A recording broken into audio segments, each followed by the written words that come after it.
Welcome to Mystical Dispute, the limited Magic the Gathering debate podcast. I'm Garrett Gardner, aka G-Guards. And I'm Carl Chase, aka 2Duck Cubed. Check out our monthly bonus mini-episodes on patreon.com/Mystical Dispute, and thank you so much to our patrons.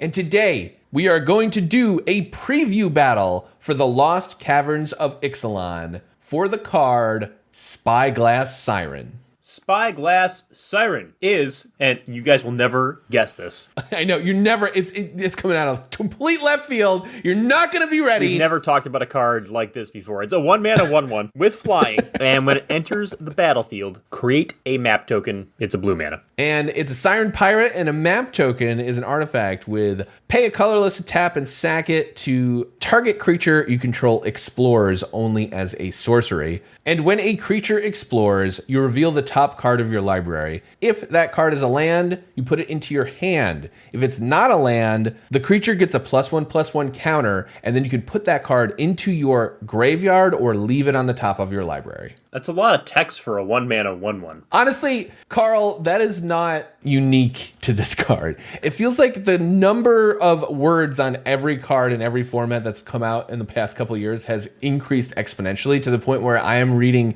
so much more. I'm like a voracious reader. My wife, she loves reading books all the time, but I think I might read more than her because of all these cards texts. I mean, goodness. It doesn't even put the Explore reminder text on the card itself. You have to go look that up because there's not enough room for this 1-mana 1/1.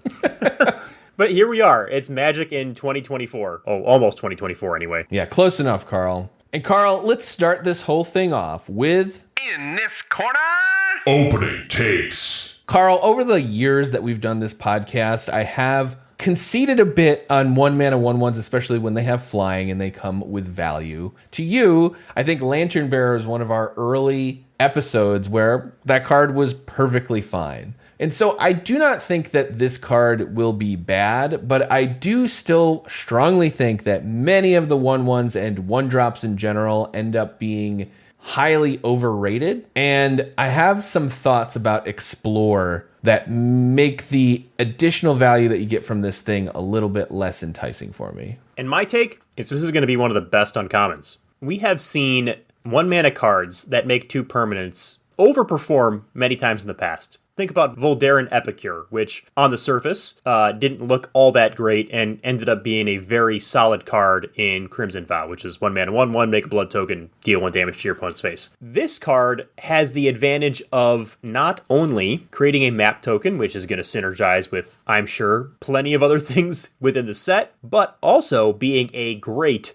target for exploring itself. Of course, it can always target itself and potentially get all the way up to a 2/2 flyer immediately, or it can help fix your draws. If you do not have, say, a third land, this will get you at least 1 card closer to that land or draw you the land itself. Well, Carl, let's get into the meat of this episode with... Debate it. Carl, I'm a bit disappointed that I don't get to do my beep boops for Data Crunch, but I am excited to see what the data will eventually say about this card. For the time being, though, I do want to be clear. I don't think that this card will be bad. I think it will be fine to maybe good, but I definitely don't see it being one of the best uncommons. And maybe part of that also is I could see a scenario where this is one of the best performing uncommons, but one of the reasons that I strongly feel that underrate creatures with minor upside that are cheap don't really fly by me is because my style of play really punishes cards like this. The best example of that is how many times I beat Battlefield Raptor, which was a 1-mana 1/2 flying in Kaldheim, which is one of my best performing and highest volume sets ever, because I prioritized punishing the style of play that led to Battlefield Raptor decks. And so I think my style makes me not like these cards maybe a little bit too much, but I also think that I end up just beating this type of card a little bit more often because my spells that I put in my deck are a little bit more impactful and can sort of punish the incremental advantage of a card like this. That being said, doing something on turn 1, this is going to shock you that I will admit this, is better than not doing anything on turn 1. It is. And I mean, it just, we talked about this last episode. Formats are becoming faster, and faster. Most of the recent formats have been some of the fastest in recent history. And, we don't know yet. Maybe Lost Caverns of Ixalan will end up being a slower format, but there's some really, really fast punishing cards as well. So I think it's unlikely. And I think, first of all, tempo. Of course, getting something down on turn 1, that can be a target for map tokens that can fuel other things going on. Worst comes to worst, it starts you into the decend mechanic if it dies. I think that's going to be great. I think fixing your draws is going to be great. And as you look at a lot of the cards, there is incidental value attached to a lot of the cards in this set. And whenever you have a situation like that, a card that can get you both a little bit of tempo as well as some incidental value and just being out on the front foot and generating value as you still add to the board is kind of where you want to be. And this is definitely a creature that can start that off. And in particular, if you're playing this on turn 1 on the play, you're just going to be at such a massive advantage over somebody, like if your opponent's in the draw and they don't do anything until turn 2. You've got the opportunity to be way, way ahead and push through a start that is going to be very tough to beat, again, while potentially getting value at the same time. And I think Spyglass Siren does say 1 mana 1/1 flyer, right? But I think it's closer probably to a 2 mana 2/2 flyer with some upside and some amount of card advantage if it stays the 1/1. Because if you pay that 1 mana and you target it, chances are you can either make it a 2/2 or you get to draw a land. And if you could, either one of them is just going to be good. That's why I think that the card is going to be good. I don't think it's going to be bad. That is not my argument here. I just don't see it being like a game breaking, like top uncommon. I'm going to take it over excellent removal or other powerful uncommons. And I come at this episode with a little bit less knowledge because I didn't play a lot of original Ixalan. So I don't know how Explorer really played out. But my guess is that it's certainly better than Scry. It's better than looting, but it's nowhere near draw a card, which obviously would make this card bananas good. But unless the card really said draw a card, I was never really terribly interested in a maybe 2 mana 2/2 flying as this top uncommon. So your 2 mana 2/2s need to be ground creatures for you to like them? Noted. I never really said that I like 2 mana 2/2s, but I said that I will play them, and I am saying that this card is good, not great. That's my argument, just to be clear. Good, not great. Yeah, I mean, either side of it here, 2 mana draw land or 2 mana 2/2 is great. The fact that you can split your mana up across multiple turns so you can fit it into nooks and crannies of your mana curve and stay tempo positive is great. Obviously, you can fizzle the Explorer from a map token by killing it in response, but at that point, it's a 1 mana 1/1 and you've traded 1 for 1. Yeah, essentially anything that the opponent uses to kill a 1/1 is usually too much for them, although we have seen things in recent formats like Rat Out, and I haven't scoured the LCI preview enough to know if there's ping that can really punish you for stuff like that. Or flick a coin, that was another way that you could really get some value. There's also a couple of random combo situations, like with Guardian of the Great Door, which is a 2 mana 4/4 flyer, but you've got to tap 4 untapped artifact creatures or lands you control as you cast it. So this is essentially double Llanowar Elves for that card. You're still not going to be able to cast it until turn 3 at the minimum, but either way, turn 3 4/4 flyer seems pretty sweet. Yeah, I mean, I think the most comparable card is Voldaren Epicure. And it's not that similar, but it's the 1 mana 1/1 that does another thing, that made a blood token. I think it seems to me like map tokens are probably a little worse than blood tokens, but not much worse than blood tokens. The upside is greater. Theoretically, you can draw a card, especially if you want lands. You can make a creature bigger as well while getting a scry, so that's relevant. But you can't do it at instant speed, and you can fizzle the trigger as well, which is, I think, pretty significant downside over blood. Like, if you're empty boarded late in the game, map tokens don't do you anything. And if you have no creatures on the board, you just can't activate it at all. The other comparison that I had in my mind was from Wilds of Eldraine, Fairy Dream Thief, which is the black for a 1/1 flyer that surveils one. Surveil feels somewhat similar. I mean, it's kind of similar, except you don't get the +1/+1 counter, but you don't have to pay the mana for it. Yeah. But then Dream Thief you could pay 3 mana and literally draw a card once it died. And that card was good, but I wouldn't consider that one of the best uncommons in the set. Certainly it was high in pick orders, and I think I ended up going way up on it in the end, but it didn't quite break that like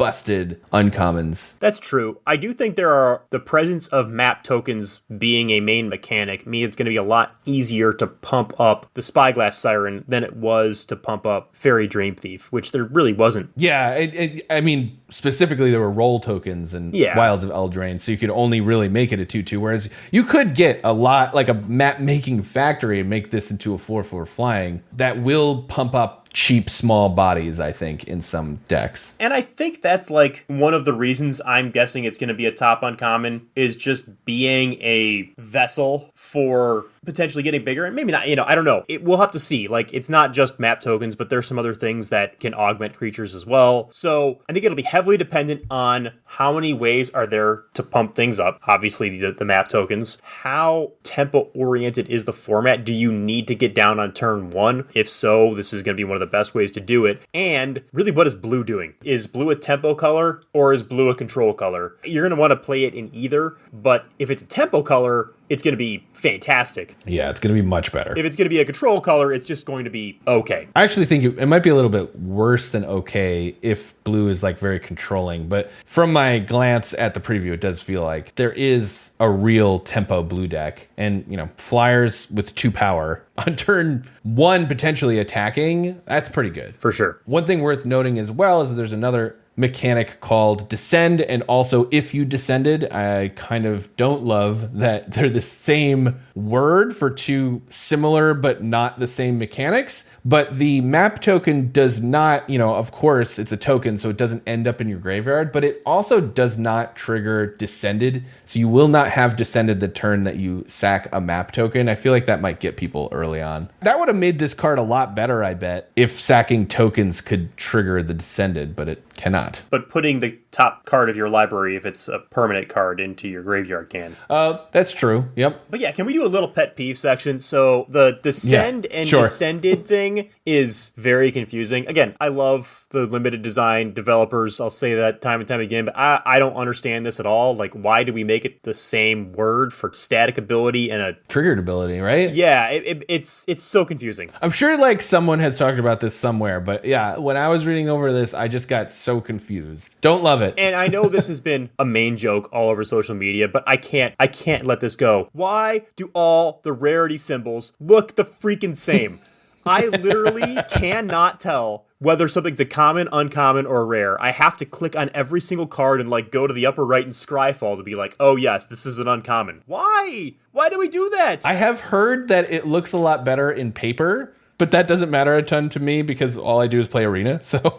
Yeah, as one of the most prolific Arena gamers, I'm sure that by game like 200 or so, I'll develop the eye for how to tell the difference between these 2 symbols. But the regular kind of silver versus black, it's not triggering right now. It's like going back to 5th edition or something like that, where you didn't have colors on your symbols and you just had to guess what the card was. Or it was based on where you opened, what number card in the packet was to know whether it was the rare or not. Well, if I end up being wrong, and this is like one of the best uncommons we've ever seen, Carl, I'm going to blame these things that you're complaining about. Perfect. Even though they're completely unrelated.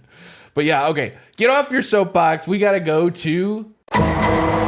closing arguments. And so, Carl, I think that we need to actually make this game winnable. So we'll set a date. How about, I don't know, 3 weeks from the release of the set. And then if you order the game in hand win rate for all the blue uncommons, where do you think this card is going to land? There's 14 blue uncommons for reference. 14 blue uncommons? All right. I'm saying it's going to be a top 3 blue uncommon, so I'll say 3.5. You comfortable going under there? Oh, now, see, you said it a little bit lower than I thought you might. I don't know what these... I'm not going to look at them. Yeah, no, we're not looking at all of them. It's kind of dangerous because with only 14, like, there could just be a lot of blue trash in there. But I guess I'll take the under. I won't prices right you here, Carl. I put but you I in a actually tough feel like... situation there. Yeah, I feel like all right, it fine, being number 3 fine. I'll is... give you... I won't be an ass. I'll give you 2.5. Fine. All right. I'll put take my money the under where on my 2.5. mouth is. I think it's going to be exactly 3. I don't know what the other uncommons are, but that's my guess is 3. So okay, fine. I'll give you 2.5. I won't try to take advantage of knowing exactly where we're at with this one. But yeah, I mean, This is a great card to just blindly guess on, I feel like, because it's just doing so much for the format, and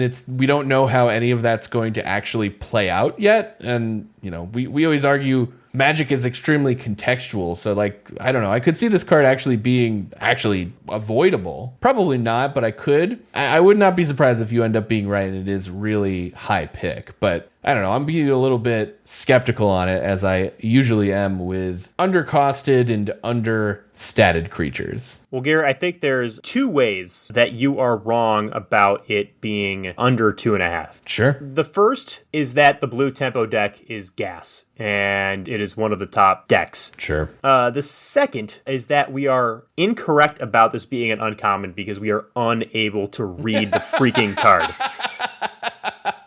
It just isn't an uncommon at all. Yes. This whole time we've been staring. Okay, yeah. All right, we got to end it there, Carl, on that. Yeah, that's a thinker. I'm not even going to look back at the card image. Thanks so much for listening to Mystical Dispute. You can support the show on Patreon. I'm Garrett Gardner. You can find me at twitch.tv/gguards. And I'm Carl Chase. You can find me on YouTube with this guy over here. Oh. Mystical Disputes YouTube. Yeah, it's youtube.com/@Mystical Dispute. And you can find me on Twitter as well, 2.cubed. Shout out to 17 Lands for the data. I always love the early insights that the 17 Lands data give us, so I'm really looking forward to that episode. And this format looks very cool. You can support 17 Lands on Patreon as well. Until next time, get some new glasses. I actually have new glasses coming in the mail to tell which rarity these cards are going to be. Listen, all of us millennials are getting to the point now where we need readers. Let's be honest. It's coming. It's around the corner. You could probably cut this because this is a really depressing way to end this. No, this is all staying.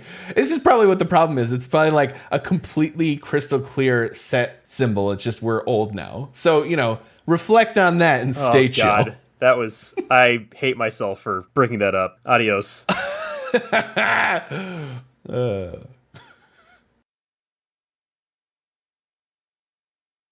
Carl, I'm disappointed this week. I don't get to do my beat bops because we don't have any data to do data crunch with yet. I mean, we could make some up. Sure, yeah. It's got a 2% win rate and you lose and that's it. Thanks for listening to Mystical Dispute. You can, et cetera. Sorry, I set you up for a bad joke there. We'll cut that whole thing. I like the way that you have told me. I mean, I knew that was not going to make it, but yeah, I like that you told me to be sure. That was a bad joke. We're at that point in our friendship. Sorry. I should hope so. We put a podcast out together. You should tell me. And YouTube. Don't forget the YouTube.